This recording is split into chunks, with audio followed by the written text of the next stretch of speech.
guys, ito ngayon ng update. Update, third week. Third week ba? O magpo-fourth? Ha?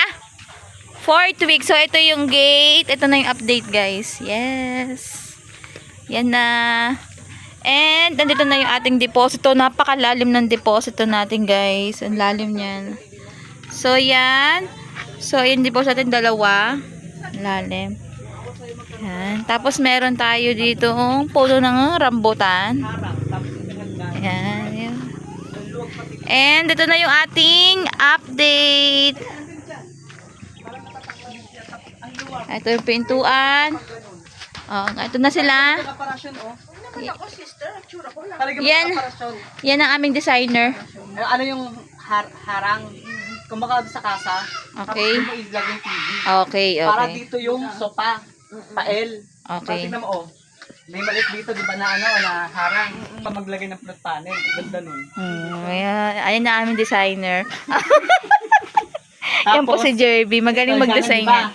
Ito, ang laki pa ni pisagdanan, oh. Oh, design. Matatakpan. Tapos yung hagdanan mo, matatakpan pa. Kasi di ba may grills yun? Okay. Oh, doon pa, kahit wag ka nang palagay ng ganito. Yung hagdanan, padiretso mo nilang grills. Tapos, nilalagay yung TV. Okay. papalagay natin ng maganda tignan. Okay. Ano? Kesa dito, tingnan mo alanganin. Alanganin dito dito. Para diretso siya, no? Tapos ito na Hindi. Tsaka si sikip. Okay. Ang sikip tignan kung dito. Takaw space, tignan mo dito pala sa dining. Oh. Ay ano, tawag dito? lababo. Kitchen. Tapos pagdating dito, dining. Oh, ayan po. Tapos nagdan, Oh, ayan po. I can distinguish. Ano? I can this. I can distinguish. Ayan, ang designer. Ayan, nag-isip sila kung saan daw ang hagdan. Ayan, so punta na tayo dito. Ayan. Sabi mo kay Kuya May dito yung hagdanan Ito yung aming CR. Ang ganda. Malaki yan, guys. 2 meters. Yung hawakan, oh. And then, ito yung ating labahan. Yan ang update. Kasi punta naman tayo dito sa kabilang part. Ito, guys, yung isa nating bahay. Isa nating, ano yan. So, guys, ayan.